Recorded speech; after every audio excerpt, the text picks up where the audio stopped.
మన తండ్రి అయిన దేవుని నుండి ప్రభు అయిన క్రీస్తు నుండి కృపయు కనికరము సమాధానము ఈ వర్తమానం వినుచున్న దేవుని బిడ్డలందరికీ కలుగునుగాక. ప్రియా దేవుని బిడ్డలారా, ఈ దినము అనగా 20వ తేదీ ఏప్రిల్ మాసం 2024వ సంవత్సరం శనివారం దినపు ధ్యానాంశము, జ్ఞానుల వలె నడుచుకున్నట్లు జాగ్రత్తగా చూచుకునుడి. ప్రియా దేవుని బిడ్డలారా, అనుదినము అందించబడుతున్న ఆత్మీయ వర్తమానాల ద్వారా మీరెంతగానో ఆశీర్వదింపబడుతున్నారని, ఆత్మీయంగా బలపడుతున్నారని మేము విశ్వసిస్తున్నాం, ప్రార్థిస్తున్నాం. ప్రియులారా, ఈ సమయంలో దేవుని సహాయం చేత వాక్య ధ్యానంలోనికి వెళదాం. తలలు వంచండి, కండ్లు మూసుకోండి, ప్రార్థించుకుందాం. మహోన్నతుడా, మహాగణుడా, ప్రేమ నమ్మకం కలిగిన మా కన్న తండ్రి, మీ ఘనమైన శ్రేష్టమైన నామానికి మహిమ చెల్లిస్తున్నామయ్యా. కృపచూపువాడా, ఆధారభూతుడా, నమ్ముకోదగిన సహాయకుడా, మీ ప్రేమను బట్టి మమ్మల్ని పోషిస్తున్నారు, నడిపిస్తున్నారు. సృష్టికర్త, మీ ప్రేమను బట్టి మీకు మహిమ చెల్లిస్తున్నామయ్యా. మా బ్రతుకు దినములన్నిట మీకు నమ్మకంగా, విశ్వాసంగా జీవించటానికి మీ వాక్యము చేత పురుకొల్పుతున్న రీతిని బట్టి మహిమ చెల్లిస్తున్నాం అయా. ఎవరికి వారు నచ్చిన మార్గానికి చెదిరిపోగా ఏక మార్గంలోకి మమ్మల్ని నడిపించటానికి, నిత్య జీవ మార్గంలోనికి మమ్మల్ని నడిపించటానికి మీ కృపనిస్తున్నారు అయా. మరి సమయంలో ఆత్మకార్యంలో పాలు పంపులు పొందుతుండగా ఇదిగో నాయన, ఎవరైతే మారు మనసు రక్షణ లేకుండా ఉన్నారో హృదయాలను కదిలించండి. ప్రేమ కలిగిన దేవా, ఆత్మీయంగా బలపరచండి నా తండ్రి. వినగల చెవిని, గ్రహించగల మనసును దయచేయండి అయా. విశ్వాసంలో నాయన చల్లారిపోతున్న వేళ మీ మాటల్లో ఆదరణ, విశ్వాసాన్ని పుట్టించి మీ కొరకైనటువంటి బలమైన సైనికులుగా నిలబడడానికి కృప దయచేయండి. మీ దాసునిగా నన్ను మరుగుపరిచి కేవలం వాక్యాన్ని మాత్రమే బయలుపరచమని, తద్వారా మీరే మహిమా ఘనత పొందమని క్రీస్తు నామములో అడిగి వేడుకుంటున్నాం తండ్రి, ఆమెన్. ప్రియులారా, ఈరోజు పాఠ్యాంశము ఆత్మీయ జీవితంలో విలువైన పాఠము, జ్ఞానుల వలె నడుచుకున్నట్లు జాగ్రత్తగా చూచుకొనుడి. ఈ మూల వాక్యాన్ని ఎఫెసీయులకు రాయబడిన పత్రిక 5వ అధ్యాయము 15, 16 వచనాలు మనం చూస్తే, ఎఫెసీయులకు రాయబడిన పత్రిక 5వ అధ్యాయము 15, 16 వచనాల్లో, దినములు చెడ్డవి గనుక మీరు సమయమును పోనీయక సద్వినియోగము చేసుకొనుచు జ్ఞానుల వలె కాక అజ్ఞానుల వలె కాక జ్ఞానుల వలె నడుచుకున్నట్లు జాగ్రత్తగా చూచుకొనుడి అన్నారు. అపోస్తుడైనటువంటి పౌలు గారు ఎఫెసీ సంఘంతో మాట్లాడుతూ ఇక్కడ నడుచుకొనుట అన్నారు. అంటే జాగ్రత్తగా నడుచుకొనుట అనే మాటను 15వ వచనంలో మనం చూడగలుగుతున్నాం. ప్రియులారా, ఈ మాట మంచి నడత లేకపోతే సత్ప్రవర్తన, కండక్ట్ అంటారు కదా. పిల్లలు స్కూల్లో చదువుకునేటప్పుడు కండక్ట్ సర్టిఫికెట్ అని ఒకటి ఇస్తూ ఉంటారు మనకి. అంటే మంచి ప్రవర్తన, సత్ప్రవర్తన కలిగిన వారికి. ఆ మాటని ఇక్కడ నడత అన్నారు. నడత అనగా జీవితంలో నడిచేటువంటి సరైనటువంటి విధానం. అపోస్తుడైనటువంటి పౌలు గారు ఈ మాటను తన పత్రికల్లో 6 సార్లు ఉపయోగించారు. ఈ ఎఫెసీయులకు రాయబడిన పత్రికలోనే 2వ అధ్యాయము 10వ వచనంలో, మరియు మనము వాటి యందు మనము నడుచుకొనవలెనని దేవుడు ముందుగా సిద్ధపరిచిన సత్క్రియలు చేయుటకై మనము క్రీస్తు యేసునందు సృజించబడిన వారిమై ఆయన చేసిన పని అయి ఉన్నాము అన్నారు. అంటే సిద్ధపరిచిన సత్క్రియలు చేయుటకు మనము సిద్ధపరిచినటువంటి పనిని మనం జరిగించటానికి, వాటి యందు మనం నడుచుకోవటానికి మనము సృజించబడ్డాము అని పౌలు గారు చెప్తున్నారు. అలాగే ఎఫెసీయులకు రాయబడిన పత్రిక 4వ అధ్యాయం 1వ వచనంలో కూడా, కాబట్టి మీరు సమాధానమును బంధము చేత ఆత్మ కలిగించు ఐక్యము కాపాడుకొనుట యందు శ్రద్ధ కలిగిన వారై ప్రేమతో ఒకరినొకడు సహించుడి అన్నారు. దీనినే మనం ఒక మాటలో చెప్పాలి అంటే సత్ప్రవర్తన అంటూ 2వ వచనంలో, మీరు పిలువబడిన పిలుపునకు తగినట్టు దీర్ఘశాంతముతో కూడిన సంపూర్ణ వినయముతో సాత్వికముతో నడుచుకొనవలనని. చూడండి, ఇక్కడ కూడా అపోస్తుడైనటువంటి పౌలు గారు ఈ యొక్క అధ్యాయంలో కూడా తన నడతను గురించి, అంటే మనము ఏ రీతిగా నడవబడాలని పిలువబడ్డామో, ఈరోజు మనం రక్షణ పొందాం, మారుమనసు పొందాం, క్రీస్తుని అంగీకరించాం, దేని కొరకు అని గనక మనం ఆలోచన చేస్తే మన సత్ప్రవర్తన కనపరచటం కొరకు. చాలామంది జీవితాల్లో రక్షణ గురించినటువంటి విషయాన్ని బైబిల్ గ్రంథం ఒకసారి మనం ఆలోచిస్తే 100కి రక్షణ పొందటానికి ఒక 20% సమాచారాన్ని అందిస్తే, ఈ పత్రికలు కానీ బైబిల్ అత్యధిక భాగము రక్షణ పొందిన తర్వాత నడవలసిన సత్ప్రవర్తన కొరకు పేర్కొంది. చాలామంది రక్షణ వరకే ఆగిపోతారు, కానీ రక్షణ తర్వాత సత్ప్రవర్తన కొరకు వాక్యము చాలా స్పష్టంగా అధిక సమాచారాన్ని ఇవ్వటం అనేది మనం చూస్తూ ఉన్నాం. అలాగే కొలస్సీలకు రాయబడిన పత్రికలో కూడా అపోస్తుడైన పౌలు గారు అంటున్నారు, కొలస్సీలకు రాయబడిన పత్రిక 1వ అధ్యాయం 10వ వచనం నుంచి, ఆయన చిత్తము సంపూర్ణముగా గ్రహించిన వారే ప్రతి సత్కార్యములో సఫలులగుచు దేవుని విషయమై జ్ఞానమందు అభివృద్ధి పొందుచు అన్ని విషయంలో ప్రభువును సంతోషపెట్టునట్లు ఆయనకు తగినట్టుగా నడుచుకొనవలెనని. మనం ఎలా నడుచుకోవాలి అని అంటే ఆయనకు తగినట్టుగా, ఆయన పిలుపుకు తగినట్టుగా, ఆయన చిత్తానికి తగినట్టుగా. చూసారా, మన నడక అనేటువంటిది, మన నడత అనేటువంటిది కొన్నిసార్లు మనల్ని మనం సంతృప్తి పరుచుకుని అనుకుంటాం, కానీ మన నడతను చూసి సంతోషించవలసిన ఆయన కదా. మనం ఎవరినైనా ఒకరిని పనిలో పెట్టుకున్నప్పుడు వారికి జీతం ఇచ్చేటప్పుడు ఆ వచ్చిన వ్యక్తి చక్కని పనితీరు కనపరిచి మనల్ని సంతోష పెట్టాలని మనం అనుకుంటాం. యజమానుని స్వభావం. తిమోతి పత్రికలో పౌలు గారు అదే చెప్తున్నారు కదా, ఆ జట్టులో దండులో చేరినటువంటి వాడు తన యొక్క నాయకుని సంతోషపరచాలని చూడాలి. ఈరోజు రక్షణ పొందిన మనకు ఒక నాయకుడు ఉన్నాడు, మనకు ఒక అధిపతి ఉన్నాడు, మనకు ఒక ప్రభు ఉన్నాడు. ఆయనను సంతోషపెట్టడానికి మన నడత, మన సక్రియలు, మన పిలుపు వాటిని సరిపోల్చుకోవాలి. అందుకని అపోస్తుడైనటువంటి పౌలు గారు ఈ విషయాలను గురించి సవివరంగా తెలియపరుస్తున్నారు. ఈ మాటను ఎంతగా వివరించారంటే ఎఫెసీయులకు రాయబడిన పత్రిక 5వ అధ్యాయం 15వ వచనం మూలవాక్యంలో మనం చదివినప్పుడు అజ్ఞానుల వలె కాక అన్నారు. అజ్ఞానులు అనే మాట చాలా తర్జుమాల్లో అన్యుల వలె కాక అన్నారు. అంటే అజ్ఞానులు అంటే ఎవరిప్పుడు? అజ్ఞానులు అంటే క్రీస్తు లేనివారు, దేవుని ఎరగనటువంటి వారు, అన్యులు అనేటువంటి వారిని చెప్తున్నారు. అన్యుల వలె కాక మరి ఎలా నడవాలి? ఇదే అధ్యాయంలో 5వ అధ్యాయం ముందు 4వ అధ్యాయం 17వ వచనం, ఎఫెసీ పత్రిక 4:17లో కాబట్టి అన్యజనులు నడుచుకున్నట్లు మీరిక మీదట నడుచుకొనవలదని ప్రభునందు సాక్ష్యం ఇచ్చుచున్నాను అన్నారు. అంటే మీ నడత అజ్ఞానుల వలె కాక అన్నారు. అజ్ఞానులు అంటే 4వ అధ్యాయం 17వ వచనంలో ఏం చెప్తున్నారు? అన్యజనుల వలె కాక అనేటువంటి మాట. ఎవరి వల్ల మనం నడవాలి అనేటప్పుడు లోకంలో చాలా రకాలైనటువంటి నడతలు ఉన్నాయి. ఈరోజు శరీరాశ అనే నడత, నేత్రాశ అనే నడత, ఈరోజు లోకంలో వివిధమైన సిద్ధాంతాలు, వివిధమైన జీవన విధానాలు, పాపము రకరకాలుగా ఉంది. అయితే దీని అంతటిని లోకము అన్నారు. లోకము అన్యజనులు అనుసరించినట్లుగా నడవకుండా ఈ నడతను గురించి మనం ఎఫెసీ పత్రిక ఇప్పుడు మనం చదివిన అధ్యాయంలో 5వ అధ్యాయము సుమారుగా 1 నుంచి 21 వచనాలు మనం చూస్తే ఈ వచనాలన్నీ కూడా నూతనమైన నడక, అంటే క్రొత్తగా రక్షణ పొందిన వారు తెలుసుకోవాల్సిన సమాచారం. మీరు చూడండి 5వ అధ్యాయం 1వ వచనంలో అంటున్నారు, కావున మీరు ప్రియులైన పిల్లల వలె దేవుని పోలి నడుచుకొనుడి. ఒక వ్యక్తి రక్షణ పొందిన తర్వాత ఆ రక్షణలో అతను నడవలసినటువంటి విధానాన్ని గురించి ఈ వచనాలన్నీ చెప్పాయి. ఈ 5వ అధ్యాయంలో 3 వచనాలు నేను మీకు చూపిస్తాను, చూడండి. 5వ అధ్యాయము 2వ వచనంలో అంటున్నారు కదా, క్రీస్తు మిమ్మును ప్రేమించి పరిమళ వాసనగా ఉండుటకు మన కొరకు తన్ను తాను దేవునికి అర్పణగాను బలిగాను అర్పించుకొనెను. అలాగునే మీరు ప్రేమ కలిగి నడుచుకొనుడి. చూడండి, ఇక్కడ ఒక నడక గురించి చెప్పారు. క్రీస్తును ప్రేమించి పరిమళ వాసనగా ఉండుటకు దేవుడు ఎలా అర్పణగా అర్పించుకున్నారో మీరు కూడా అలాగే క్రీస్తు ప్రభు లాంటి ప్రేమ కలిగిన నడక నడవాలి అన్నారు. 8వ అధ్యాయం, మీరు పూర్వమందు చీకటి అయి ఉంటిరి, ఇప్పుడైతే ప్రభునందు వెలుగై ఉన్నారు అన్నారు. అంటే వెలుగు సంబంధులుగా నడుచుకోవాలి. ఇక 15వ వచనాన్ని కూడా చూస్తే ఇప్పుడు మనం చదివింది, అజ్ఞానుల వలె కాక జ్ఞానుల వలె జాగ్రత్తగా నడుచుకుని అన్నారు. ఈ 3 వచనాలు ఈ అధ్యాయంలో ఏం కనపరుస్తున్నాయి అన్నట్లయితే మనము ఆ నడతలో జాగ్రత్త కలిగి ఉండాలి. బి కేర్ఫుల్ అన్నారు కదా. కనుక జాగ్రత్తగా చూచుకునుడి. ఆత్మీయ జీవితాల్లో రక్షణ పొందినటువంటి మనము మన నడతని ఎప్పటికప్పుడు స్వపరీక్ష చేసుకుంటూ ఉండాలి.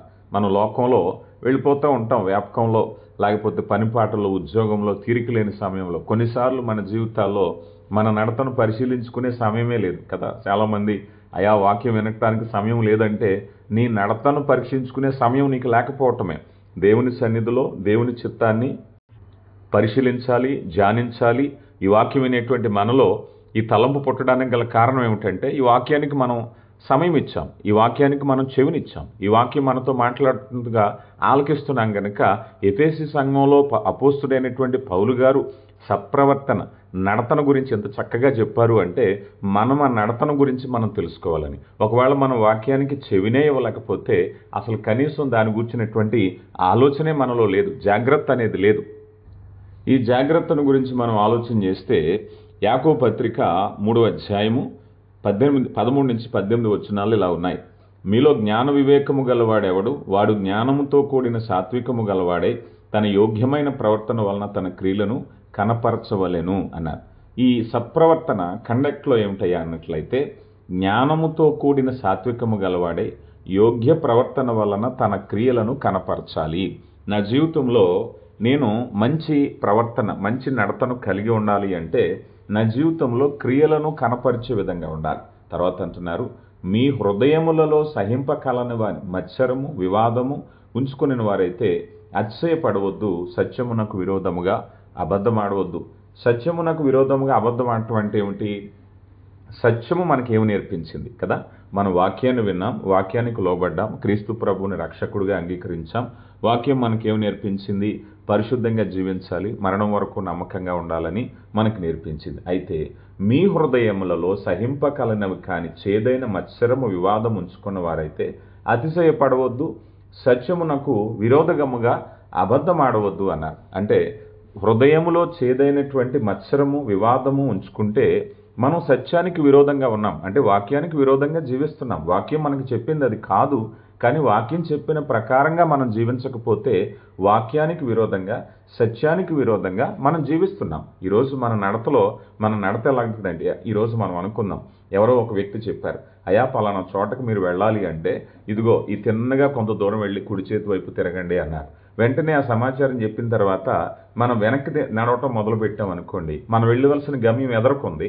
చెప్పినటువంటి రూట్ మ్యాప్, ఈరోజు గూగుల్ మ్యాప్ చూసాం, ఎప్పుడైనా ఎక్కడికైనా వెళ్ళాలి, గూగుల్ మ్యాప్ చూస్తే ఆ గూగుల్ మ్యాప్లో మీరు తిన్నగా వెళ్ళమని చూపిస్తుంది. మనం వెనక్కి వెళ్ళామనుకోండి, ఉపయోగం ఏముంది అంటే మ్యాప్కు వ్యతిరేకంగా నడుస్తున్నాం, రూట్ మ్యాప్కు వ్యతిరేకంగా మనం నడుస్తున్నాం. అలాగే ఆత్మీయ జీవితాల్లో కూడా సత్యమునకు విరోధముగా అన్నారు.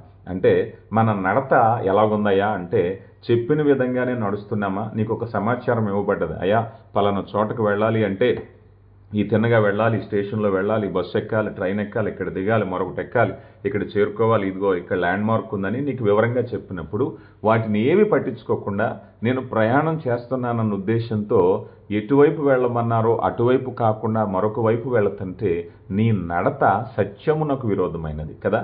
నీకు చెప్పబడిన సమాచారమునకు నువ్వు వెళ్ళవలసిన చోటకు వెళ్ళట్లేదు. నువ్వు ప్రయాణం చేస్తున్నావు, నువ్వు నడుస్తున్నావు, ప్రయాణంలోనే ఉన్నావు, కానీ ప్రయాణం ఎటు వెళుతుంది? సత్యమునకు విరోధంగా ఉందా లేదా? ఈరోజు చాలామంది నడుస్తున్నారు, పరిగెడుతున్నారు, ప్రయాసపడుతున్నారు కదా. చాలామంది వాళ్ళు దేవుని కోసం కష్టపడుతున్నామని, దేవుని కోసం ప్రయాసపడుతున్నామని వారికి వారు కితాబిచ్చుకుంటూ ఉంటారు. కానీ నువ్వెంత ప్రయాసపడుతున్నావో, ఎంత దూరం నడుస్తున్నావో ఒక్కసారి ఆగి చూడు, నువ్వు సరైన దారిలో ఉన్నావా లేదా.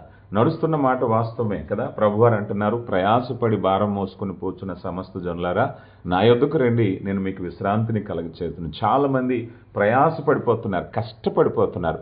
ఎంత కష్టపడిపోతున్నారంటే నిరుపయోగమైన కష్టం, ఉపయోగం లేనటువంటి ప్రయాస. ఈరోజు చాలామంది చూడండి, విశ్వాస జీవితాల్లో రకరకాల వ్యాపకాలు. అన్యుల విషయంలో కూడా మనం చూస్తే ఏథెన్సు పట్టణంలో, ఆ పట్టణంలో అతిదేవత విగ్రహారాధన కనిపించింది పౌలు గారికి. పౌలు గారు అంటున్నారు కదా, ఇదిగో మీ భక్తి చూసి నేను ఆశ్చర్యపోతున్నానయ్యా, మీ పరుగు బాగుంది, మీ నడక బాగుంది, కానీ మీరు గురి వద్దకు పరిగెడతలేదు. ఎక్కడ పరిగెడుతున్నారు? మీ ప్రయాస, మీ ఆయాసం వృధా అయిపోతుంది కదా. మనం ఎక్కడికైనా ఒక ప్రదేశానికి వెళ్తున్నాం, వెళ్ళేటప్పుడు పరిగెత్తుకుని అలసటతో వెళ్తున్నాం, అలసట పడుతున్నాం, కానీ గురి వద్దకు పరిగెత్తకపోతే నీ అలసట దేనికి? ఈరోజు విశ్వాస జీవితంలో మనల్ని మనం పరిశీలన చేసుకుంటే భక్తి చేస్తున్నాం, విశ్వాసం చేస్తున్నాం, కానుకలు ఇస్తున్నాం, మరొకటి ఇస్తున్నాం, అన్నీ సరైనదే, కానీ సత్యమునకు విరోధమైనటువంటి అనే మాట ఉపయోగించారు కదా. మీ హృదయములో మత్సరము చేదైన వివాదం ఉంచుకునే ఎడల అతిశయపడొద్దయా. కొంతమంది అతిశయపడిపోతున్నారు, అయ్యో మేము చాలా భక్తి చేశామండి, మా విశ్వాసం చాలా గొప్పదండి, నేను ఇచ్చిన కానుక ఎవరు ఇవ్వలేదండి, నేను పాడిన పాట ఎవరో పాడలేదు, నేను పడ్డ కష్టం ఎవరో పడలేదు, సంఘం గురించి, దేవుని పరిచర్య గురించి. మంచిదే, కానీ సత్యమునకు విరోధంగా ఉన్నావేమో ఒకసారి ఆలోచన చేయి. అతిశయపడుతున్నావేమో మంచిదే, కానీ ఆ పరుగు ఉదాహరణకు అనుకుందాం. ఒక చోటకు వెళ్ళడానికి, అయ్యా నేను ఇదిగో ఈ ప్రదేశానికి వెళ్ళటానికి నేను 50 కిలోమీటర్లు ప్రయాణం చేశాను, రైట్, తప్పేమీ లేదు. కానీ 50 కిలోమీటర్లు నువ్వు వెళ్ళవలసిన గమ్యం కొరకే ప్రయాణం చేసావా, దారి తప్పిన ప్రయాణం చేసావా? దారి తప్పి ప్రయాణం చేసి అతిశయపడవద్దు. ఈరోజు చాలామంది దారి తప్పిన ప్రయాణాలు చేసి అతిశయపడుతున్నారు. అయ్యో నేను అనవసరం ఇంత ఖర్చు పెట్టాను, ఇంత కష్టపడ్డాను, ఇంత ప్రయాణం చేశాను, ఇంత ప్రయాసపడ్డాను. ఇదన్నీ కూడా దేవుని చిత్తంలో సత్యమునకు విరోధంగా ఉంటే అతిశయపడుతున్నావేమో. అందుకని మన నడత, మనం వెళ్ళేటప్పుడు మన రూట్ మ్యాప్ సరిగా చూసుకోవాలి. మనం వెళ్ళే చోటకి వెళ్తున్నామా, తప్పుదారిలో వెళ్ళిపోతున్నాం. ఒక్కొక్కసారి మనం ఎక్కడికైనా వెళ్ళేటప్పుడు కొంత దూరం వెళ్ళాక అర్థం కాకపోతే ఎవరైనా అడుగుతాం, తప్పేమీ లేదు కదా. తిన్నగా ఒక 10-15 కిలోమీటర్లు ఎదరికి వెళ్ళిపోయి ఇక్కడ కాదు వెనక్కి వెళ్ళమంటే బాధ. కానీ ఎప్పటికప్పుడు ఏం చేస్తాం, తెలియని ప్రాంతాలకు వెళ్ళినప్పుడు ఈ తిన్నగా వెళ్ళమని చెప్పాడు ఒక ఆయన. అలా తిన్నగా ఎంత దూరం వెళ్తాం, కొంత దూరం ఒక పర్లాంగి వెళ్ళక మళ్ళీ ఇంకొక ఆయన అడుగుతూ ఉంటాం. ఎందుకంటే మన నడతను పరిశీలన చేసుకుంటూ ఉంటాం. జాగ్రత్తగా పరిశీలన చేసుకోకపోతే ఏ రోడ్డు తప్పిపోయినా కూడా చాలా దూరం వెళ్ళిపోతాం ప్రియులరా. అందుకని మన నడతను జాగ్రత్తగా పరిశీలన చేసుకోవాలని దేవుని వాక్యంలో మనం వింటూ ఉన్నాం. అయితే ఈ జ్ఞానము, యాకోబు పత్రిక 3:14 అయితే 15, ఈ జ్ఞానం పైనుండి దిగి వచ్చినది కాక భూ సంబంధమైనది, ప్రకృతి సంబంధమైనవి, దయ్యముల జ్ఞానమై ఉంటుంది అన్నారు. అంటే నువ్వు గమ్యానికి వెళ్ళేటప్పుడు నీకు చెప్పినటువంటి జ్ఞానం, నీకు సమాచారం ఇచ్చిన వాళ్ళు ఎవరో తెలుసా? వాళ్ళు భూ సంబంధమైనది, ప్రకృతి సంబంధమైనది, దయ్యాల జ్ఞానం. నువ్వు చేస్తున్నావు కానీ నీకు చెప్పిన రూట్ చెప్పిన వాళ్ళు ఎవరయ్యా అంటే దయ్యాలు ఎవరో చెప్పారు నీకు కదా. సత్యమునకు విరోధమైనటువంటిది, మంచి మార్గాన్ని చెప్పటానికి, మంచి గమ్యాన్ని చేర్చటానికి కాకుండా చేసేటువంటి ప్రయత్నాల్లో నువ్వు ప్రయాసపడుతున్నట్లయితే అతిశయపడకుండా జాగ్రత్త పడి, అయ్యో నన్ను తప్పుదారికి నడిపిస్తున్నారు, మరులు కొల్పాను. ఈరోజు లోకంలో లోకాశలు పడి పరిగెత్తే వాళ్ళందరూ కూడా చూడండి, ఈరోజు నా ప్రాణమ తినుము తాగుము సుఖించమని సంతోషం కొరకు, డబ్బు కోసం, ఆనందం కోసం విరామం లేని కష్టపడే వాళ్ళు చాలామంది ఉన్నారు. దేవుని వాక్యానికి సమయం ఇవ్వకుండా ఇదిగో లోకంలో నేను పేరు సంపాదించాలి, డబ్బు సంపాదించాలి. పరుగు మంచిదే కానీ ఆ పరుగు నేను ఎక్కడికి పరిగెడుతుందో తెలుసా? గమ్యానికి చేర్చట్లేదు ప్రియులరా. అపోస్తుడైన పౌలు గారు అంటున్నారు కదా, మీ పౌరస్థితి పరలోకములో ఉన్నది. అక్కడికి వెళ్ళాలంటే యేసే మార్గం అని మనం నేర్చుకుంటున్నాం. అయితే యేసు అనే మార్గంలో మనం ఉన్నామా? యేసు అనేటువంటి మార్గం ద్వారా గమ్యానికి పరిగెడుతున్నామా? ఒకవేళ పరిగెట్టకపోతే మీ యొక్క ప్రయాస వ్యర్థమవుతుందా? మరో చోట అపోస్తుడైన పౌలు గారు అంటారు కదా, ప్రభునందు మీ ప్రయాస వ్యర్థము కాదని అలయక పరిగెట్టమంటున్నారు. మనం ప్రభులో పరిగెడుతుంటే నువ్వు ఎంత పరిగెట్టినా కూడా నువ్వు అలసిపోవు ప్రియులారా, గమనించండి. అయితే ఇక్కడ మనం చూస్తే దయ్యముల జ్ఞానము వంటిది, దేవుడిచ్చే జ్ఞానము, సత్యమునకు విరోధమైనటువంటి జ్ఞానంతో మనిషి పరిగెడుతున్నారు. ఏలయనగా మత్సరము వివాదము ఎక్కడ ఉండునో అక్కడ అల్లరియు ప్రతి నీచ కార్యము ఉండునన్నారు.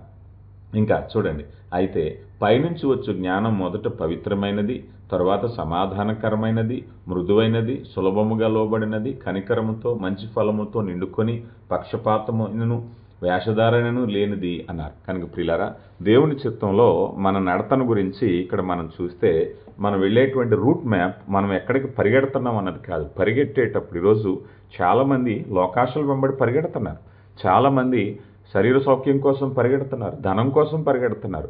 ఇలాగా వీరి పరుగంతా కూడా సరైనదని కాదు. నీ పరుగు ఎలా ఉండాలి అనేటువంటిది ప్రభులో మనం స్థిరపరుచుకోవాలి, పరిశీలించుకోవాలి. కొరింథీయులకు రాయబడిన మొదటి పత్రిక 10:12లో తాను నిలుచున్నానని తలుచువాడు పడిపోకుండా జాగ్రత్తగా చూసుకోవాలి, ఎప్పటికప్పుడు పరిశీలించుకోవాలి. మనం ప్రయాణం వెళ్ళిపోతున్నాం, చాలా దూరం ప్రయాణం చేయాలి. ఏదన్నా ఊరు వెళ్ళేటప్పుడు ఒక్కొక్కసారి మనం పరిశీలన చేసుకోకపోతే ఒక చిన్న పొరపాటు, చిన్న మలుపు, చిన్న టర్నింగ్ ఏం చేస్తుందయ్యా అన్నట్లయితే చాలా దూరం తీసుకెళ్ళిపోతుంది.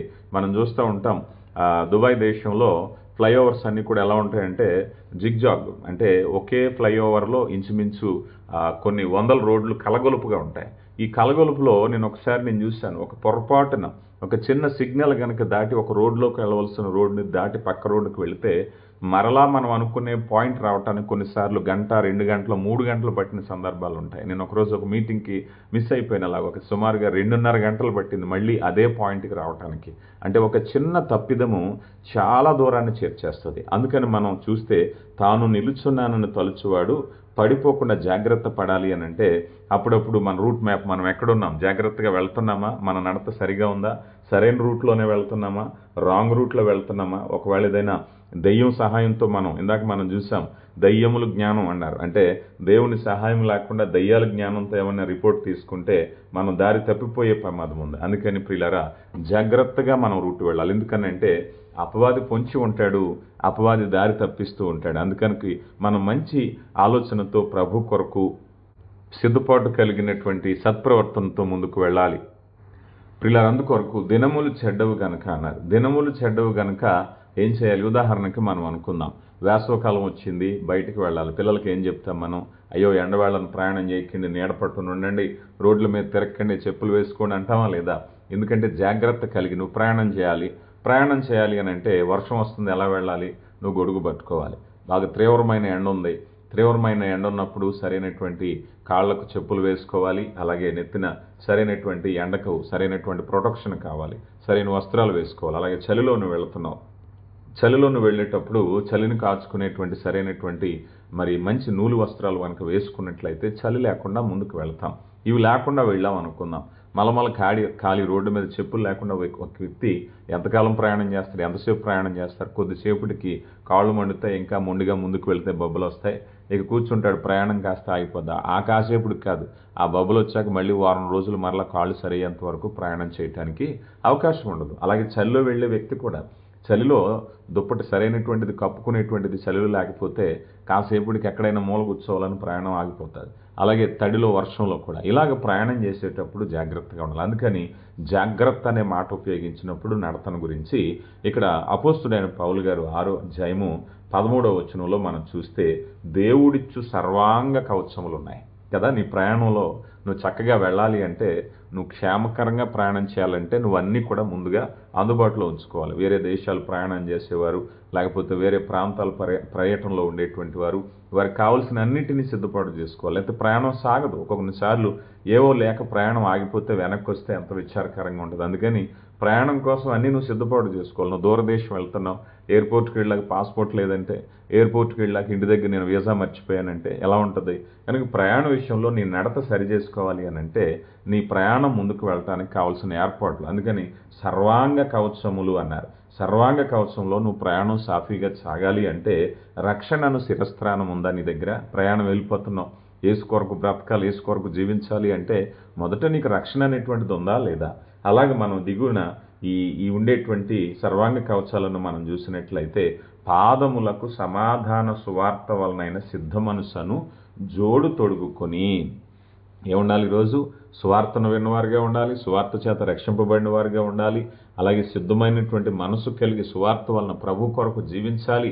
ఈ ప్రయాణంలో కష్టం వచ్చినా, నష్టం వచ్చినా, వ్యతిరేకం వచ్చినా ఆగకుండా ప్రయాణం చేయాలనేటువంటి నిర్ణయంతో ఉంటే నీ నిర్ణయాన్ని బట్టి నీ ప్రయాణం సాగుతుంది. కనుక ప్రియులారా, దేవుని చిత్తంలో మన నడతను సరిచేసుకుందాం. దేవుని వాక్యం చెప్పిన విధంగా జ్ఞానుల వలె నడుచుకున్నట్లు జాగ్రత్త పడదాం. ఈ అంశాన్ని రేపటి దినాన్ని కొనసాగిద్దాం. శ్రద్ధగా వాక్యాన్ని వినండి. దేవుడు మిమ్మల్ని దీవించునుగాక. విన్న వాక్యాన్ని అనేక మందికి పంపించి దేవుని పనిలో భాగస్థులు అవ్వాలని కోరుతున్నాను. ప్రార్థించుకుందాం. కృప కలిగిన దేవా, ప్రేమ నమ్మకం కలిగిన మా కన్న తండ్రి, మీ ఘననామానికి మహిమ చెల్లిస్తున్నామయ్యా. ప్రేమ కలిగిన దేవా, ఈ శ్రేష్టమైన సమయంలో జీవార్థమైన మాటలు వినటానికి కృప దయచేశారు. ముఖ్యంగా జ్ఞానుల వలె నడుచుకున్నట్లు జాగ్రత్త పడాలని మమ్మల్ని హెచ్చరించారు. అయా, ఈ మాటలు హితోపదేశంగా తీసుకుని మా నడతను సరిచేసుకోవటానికి కృప దయచేయండి. మరి నాయన, విన్న వాక్యాన్ని విని విడిచిపెట్టకుండా గాయకొని జీవించటానికి కృప దయచేయండి. ఆత్మీయ లోతుల్లోనికి నడిపించండి. మీ కృప చేత బలపరచండి. మీరే మహిమా ఘనత పొందమని క్రీస్తు నామములో అడిగి వేడుకొంచున్నాం తండ్రి. ఆమేన్.